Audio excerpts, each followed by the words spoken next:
없이는 면류관도 없습니다. No cross, no crown 그러잖아요. 이야기는 바꿔 얘기하면 고난이 없이는 영광도 없다 그 얘기입니다. 그러니까 영광을 얻으려면 반드시 고난이라고 하는 과정을 넘어서야 된다는 거죠. 하지만 세상 사람들도 다 똑같이 우리와 마찬가지로 고난이라는 것을 겪습니다. 그러나 그 뒤에 따르는 영광은 자기 몫으로 돌리게 되죠. 그래서 그 다음에 오는 또 고난은 역시 자기에게 영광을 돌리게 되기 때문에 의미가 없어지게 되는 겁니다. 그러나 우리 예수 그리스도가 겪는 고난은 반드시 하나님의 복으로 연결되고 영광이 드러나게 되고 그 영광은 하나님의 것이기 때문에 계속되는 우리의 복을 계속 이어받을 수 있다라고 하는 것이 세상 사람들이 받는 고난과 우리가 받는 고난은 다른 겁니다. 그래서 세상 사람들이 똑같이 받는다고 나도 똑같다고 저 사람들하고 똑같이 치부하지 마십시오. 차원이 다릅니다. 여러분들은 하나님께서 선택하신 걸작품이기 때문에 여러분 그런 고난을 다 겪어야만 그 다음에 하나님이 주시는 복을 받게 되고 그 영광을 하나님께 돌려드릴 수 있기 때문입니다. 할렐루야, 할렐루야. 여러분 우리가 왜 샀냐고 제가 한번 물어본 적이 있죠. 여러분 뭐라고 대답하셨어요? 하나님의 영광을 위해서 우리는 살아야 됩니다. 하나님께 또 그것을 받기 위해서 우리를 만드셨어요. 그래서 우리의 사는 최종적인 목적은 하나님의 영광만이 되어야 됩니다. 영광이라고 하는 것은요, 우리가 살다가 취직이 됐어요. 너무 기쁘잖아요. 무슨 시험에 합격이 됐어요. 너무 좋죠. 또 승진이 됐어요. 너무 좋은 기쁜 일이에요. 이러한 일들을 우리가 보면 기뻐하거나 즐거운 일이 생길 때 내가 드러나게 돼 있어요. 다른 사람이 볼 때 야, 너 참 열심히 했구나, 열심히 공부했구나, 열심히 연습했구나, 그러니까 이렇게 좋은 결과 나오지. 다른 사람들이 나의 노력을 알게 되는 거예요. 그게 영광이 드러나는 거예요. 근데 여러분 그 영광은 바로 하나님 거라는 겁니다. 하나님이 여러분들에게 능력을 주셨고 여러분들에게 열심히 할 수 있는 재주도 주셨고 그렇기 때문에 그 결과를 얻을 수 있었던 거거든요. 운동선수가 4년 동안 열심히 피땀 흘려서 훈련을 받아요. 그리고 메달을 따잖아요. 그 피땀의 대가가 메달이잖아요. 그럼 얼마나 기뻐요. 눈물 쫙 흘리잖아요. 그간의 4년 동안에 겪었던 고난들을 생각하면서 너무 기뻐서 눈물을 쭉 흘리는 거예요. 그때 믿는 사람들은 뭐라고 그래요? 이 영광을 하나님께 드립니다. 사람들이 다 금메달을 딴 거, 메달을 딴 거 보고 박수 치면서 환호하잖아요. 모든 사람들이 이목을 집중받잖아요. 그게 영광이 되는 거거든요. 그때 하나님께 영광을 돌립니다. 그런데 우리가 그런 어떤 특별한 일에만 하나님의 영광이 드러나는 게 아니라 우리가 평상시 사는 일상생활 속에서 어떤 생활을 하느냐에 따라 하나님의 영광이 되는 생활이 되기도 하고 안 되기도 한다 그거예요.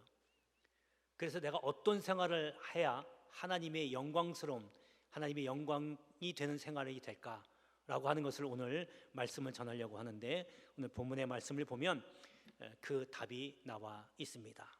자, 첫 번째는 덕을 세우는 생활해야 합니다. 여러분 덕을 세운다라고 하는 것은 베풀어주고 도움을 주고 또 유익을 주는 이런 것을 덕을 세운다 그런 거 그렇게 얘기합니다. 그러니까 본이 되는 거죠. 다른 사람들에게 본이 되는 겁니다. 그래서 덕을 세운다라고 하는 것은 좀 더 건설적이고 긍정적인 면이 있죠. 하지만 반대로 일상 계속 비방하고 비판하고 하는 것은 또 부정적으로 자꾸 그렇게 하는 것은 건설적이지 못하죠. 오히려 파괴적인 겁니다. 이런 걸 보고 우리가 덕을 세운다라고는 안 해요. 그러니까 하나님께 영광이 되려면 이렇게 덕을 세우는 생활이 되어야 된다는 거예요. 항상 베풀어주고 도와주고 유익을 줄 수 있는 그런 생활, 또 다른 사람들에게 본이 되고 이런 생활을 해야 하나님께 영광이 된다 그겁니다. 우리가 특별히 어디 아까 말씀드린 것처럼 어디 합격을 하거나 어디 좋은 일이 있을 때 하나님께 영광입니다 이런 것보다도 평상시 생활 속에서 이렇게 덕스러운 생활할 때에 그 자체가 하나님께 영광을 돌리게 된다는 것을 기억하시기 바랍니다. 할렐루야. 자, 오늘 본문에 보면 23절에 보면요, 모든 것이 가하나 모든 것이 유익한 것은 아니요 모든 것이 가하나 모든 것이 덕을 세우는 것은 아니다라고 말씀하고 있습니다.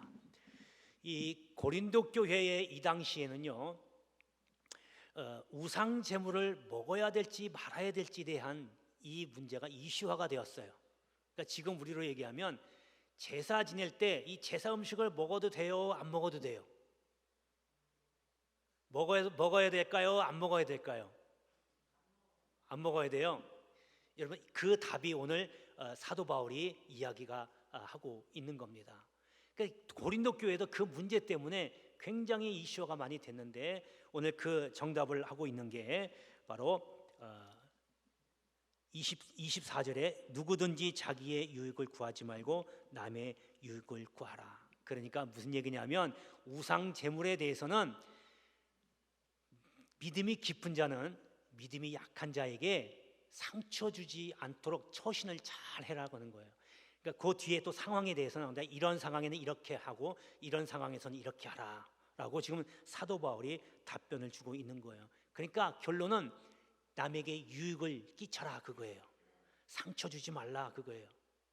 자, 그 설명이 또 이제 두 번째 나오는데 두 번째는 어떤 생활이냐면 바로 양심의 생활입니다. 여러분, 이 고린도 교회에 지금 뭐가 지금 팽배해 있었냐면 황제 숭배 그리고 우상 숭배하는 것에 대해서 이것이 만연히 퍼져 있었어요. 그러니까 우상 숭배를 하면 제사를 지내야 되잖아요. 그러니까 제사를 지내야 되니까 시장에 가서 물건을 사옵니다. 재물을 사옵니다. 주로 고기가 되겠죠. 고기를 사옵니다. 그리고 그 고기를 제물로 드리고 제사를 다 지내요. 그러면 그 제물은 끝나고 나면 제사장이 그리고 경배드린 사람이 갖게 됩니다. 그런데 보면 제사장이 굉장히 많은 양의 고기를 가지고 가요. 그러니까 너무 많으니까 남게 되는 거예요. 그러니까 이 남은 거를 다시 시장에 되팝니다. 그러면 이 시장에 돌아다니는 이 고기를 먹어야 됩니까? 말아야 됩니까? 라고 하는 문제가 지금 생긴 거예요. 그러니까 사도 바울이 여기 답변을 뭐라고 그러냐면 25절에 무릇 시장에서 파는 것은 양심을 위하여 묻지 말고 먹으라 그거예요. 그 얘기는 뭐냐면 시장에 판 물건, 고기가 어떤 게 제사용으로 사용된 건지 알 수 없다는 거예요. 그러니까 양심의 거리낌이 없으면 먹으라는 거예요. 그리고 설령 그것이 제사용이라 할지라도 이미 용도가 바뀌었다는 거죠. 제사 용도로 쓰였을 때는 제사용으로 쓰였겠지만 이미 이거는 시장에 나왔다. 그 얘기는 우리가 먹기 위해서 식용으로 내놓은 물건이니까 거리낌이 없다면, 너희가 마음에 양심에 거리낌이 없다면 그냥 먹으라는 거예요. 만약에 먹다가 이것이 제사용이다 라고 하는 것을 알게 됐을 경우라도 따지지 말고 묻지 말고 그냥 먹으라는 거예요. 지금 답변을 그렇게 하고 있는 거예요. 그 이유를 설명하는데 26절에 그 이유를 설명하고 있습니다. 이는 땅과 거기에 충만한 것이 주의 것임이니라. 할렐루야. 땅에 있는 모든 것이 다 주님의 것이라는 거예요. 여러분, 거기 계단 올라오다, 본당에서 계단 올라오다 보면 말씀과 기도로 거룩해진다는 문구가 하나 있죠. 모든 것이 다 하나님의 것입니다. 그렇기 때문에 말씀과 기도로 하고 먹으면 탈이 없는 거예요. 그런데 만약에 믿음이 약한 사람이 이거 제사 지낸 고기야 라고 이야기했을 때는 먹지 말라는 거예요. 왜냐하면 그 자리에서 이건 제사용으로 쓰인 물건이 고기인데 먹으면 안 되는데 그렇게 했어요. 그러면 그 믿음 가진 사람은 그걸 먹어서는 안 되는 걸로 알고 있거든요. 근데 거기서 먹어봐요. 먹게 되면 그 믿음이 약한 사람이 실족해서 넘어진다는 거예요. 그러니까 그럴 때는 먹지 말라 그거예요. 결론은 뭐냐면 양심의 거리낌이 없다면 상관없이 말고 말씀과 기도로 거룩하여진다니까 기도하고 먹으라는 거예요. 그런데 믿음이 약한 자가 있거든. 그들을 실족하지 않게 해라는 거예요. 그러니까 양심을 위하여 한다는 것이 결국 하나님의 영광을 위하여 한다는 얘기가 되는 겁니다. 여러분, 오늘날도 마찬가지예요. 제사 음식을 먹어야 되냐, 여러분이 마음에 거리끼면 먹지 마시고, 이거는 하나님이 만들어주신 음식이니까 내가 기도하면 거룩해질 거야 라고 여러분 믿음이 있으면 그냥 드시라는 거예요. 그러나 아까 같이 믿지 않는 사람들이 같이 있는데 본의 되게 그걸 먹어버리면 실족하니까 그때는 먹고 싶어도 먹지 말라는 얘기죠. 이것이 오늘 본문에서 우리에게 가르쳐 주신 하나님의 영광을 위하는 생활, 양심의 생활이라는 겁니다. 할렐루야, 할렐루야. 그래서 양심에 거리끼는 없으면 하나님의 영광을 위해서 그대로 행하라라는 것이 오늘 본문의 말씀입니다. 자, 마지막 세 번째는요, 선한 이웃이 되는 생활입니다. 예수님께서 선한 사마리아인의 비유로 말씀을 해 주십니다. 어떤 사람이 여행을 하다가 강도를 만났어요. 그래서 거의 다 죽게 될 정도로 다 두들겨 맞습니다. 다 있는 거 다 뺏기고 거기서 피를 흘리며 쓰러지고 있는데 그때 마침 제사장이 지나갔는데 보고 그냥 가버려요. 제사장이 누굽니까? 이스라엘 백성과 하나님을 연결해 주신 그런 사람이 중보자 역할을 해주는 사람인데 그냥 가버려요. 그 다음에 레위인이 옵니다. 레위인이 보고도 그냥 가버려요. 레위인은 또 누굽니까? 주회를 하는 사람들이에요. 주의 성전에서 평생 봉사하는 사람이에요. 주님의 일을 한다고 놓고는 이웃을 돌보지 않고 그냥 가버립니다. 그 다음에 사마리아인이 와서 보니까 피를 흘리며 쓰러지고 있거든요. 거기서 치료해주고, 그리고 그것도 모자라서 이제 읍내에 들어가서 고쳐주고 또 그 주인에게 돈까지 주면서 내가 갔다가 올 때까지 이 사람 잘 돌봐주라. 혹여 돈이 모자라면 갔다 와서 내가 갚겠다. 이렇게까지 돌봐주는 거예요. 근데 그 도와준 사람이 누구냐면 자기 자신을 모욕하고 멸시하고 무시했던 유대인이야. 자기를 핍박했던 유대인, 자기를 멸시하고 모욕하고 모독을 줬던, 모욕감을 줬던 그 유대인을 그렇게까지 끔찍하게 도와준 겁니다. 아주 절실하게 도와준 거예요. 그러고 나서 예수님이 물어봅니다. 누가 내 이웃이 되겠느냐? 여러분 여기서 비유를 잘 들으셔야 돼요. 누가 선한 사람이냐가 아니라 누가 내 이웃이 되어 주겠느냐 겁니다. 내가 저 사람에게 선한 이웃이 돼 줘야 된다는 얘기예요.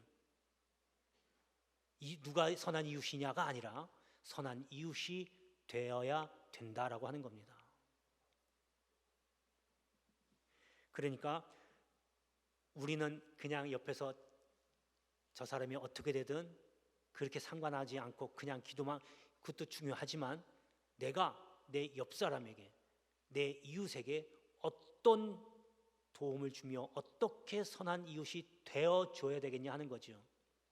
그 사람이 어떤 도움을 줄 수 있겠냐 하는 이야기입니다. 그 말씀을 한번 32절에 보면요, 유대인에게나 헬라인에게나 하나님의 교회에나 거치는 자가 되지 말라 그랬어요. 거치는 자, 방해물이 되지 말라는 거예요. 바꾸어 얘기하면 내 교인들에게 믿음을 깎아먹는 일 하지 말라, 믿음 실족하게 하지 말라 그거예요. 내가 하는 행동을 보고 다른 사람 옆에 있는 교인들의 믿음을 떨어뜨리는 일을 하지 말라. 믿음 잘하고 한참 잘하고 있는데 그 믿음 잘하게 하는 방해물로 나타나지 말라 그거예요. 그와 동시에 또 뭐라고 그러냐면요, 33절에 모든 사람을 기쁘게 하여 자신의 유익을 구하지 말고 많은 사람들의 유익을 구하여 그들로 구원을 받게 하라. 나부터 생각하지 말고 내 유익만 챙기지 말고 너의 유익을 구할 수 있도록 하라 그 얘기입니다. 여러분, 하나님의 영광을 위한다는 건요, 내 것은 다 버려야 돼요. 내 것 가지려고 하면 하나님 영광 드러날 수 없고 돌릴 수도 없어요. 내 주머니에 차면은 내 영광이잖아요. 그런데 그걸 하나님께 돌리면 하나님 것이 되거든요. 하나님 은혜 때문에, 하나님 은혜로 내가 건강하게 되었고, 하나님 은혜로 우리 자녀가 이렇게 잘 되었다라고 하면, 여러분 밖에 나가서 여러분 자녀들 다 자랑하세요. 다 자랑하시되 단 끝에 딱 한마디 놓치지 마세요. 다 하나님이 해주셨습니다. 이렇게 해야 하나님께 영광이 반탄되는 거지, 다 내가 얼마나 열심히 힘들게 벌어서 먹이고 키워주고 교육시켜주고 다 이렇게 해가지고, 야 너 엄마 이렇게 했으니까 너 잊지 마, 그러면 그거 큰 변하는 거예요. 지금까지 하나님이 다 돌봐주신 거 다 무산되잖아요. 그렇게 다 하시고 마지막에 이렇게 된 게 다 하나님이 해주신 거야. 이렇게 해야 하나님께 영광이 되는 겁니다. 마찬가지로 우리 교인들과의 관계도, 또 세상 속에서의 관계도 나의 유익보다는 내가 이렇게 힘쓰고 다 하는 것이 너에게 하나님이 너와 함께 하신다는 것을 보여주기 위해서 나를 하나님이 사용하신 거야 라고 돌려서 말씀드리면 하나님이 기뻐 받으신 줄 믿으시기 바랍니다. 그래서 교인들에게 결코 믿음이 걸림돌이 되는 그런 거친 돌이 되지 마시고, 믿음 세워줄 수 있는 그런 유익을 끼칠 수 있는 저와 여러분 되시기를 주의 이름으로 축복합니다. 은혜로우신 아버지 하나님, 고맙고 감사합니다. 저희들 창조하실 때 오직 하나님의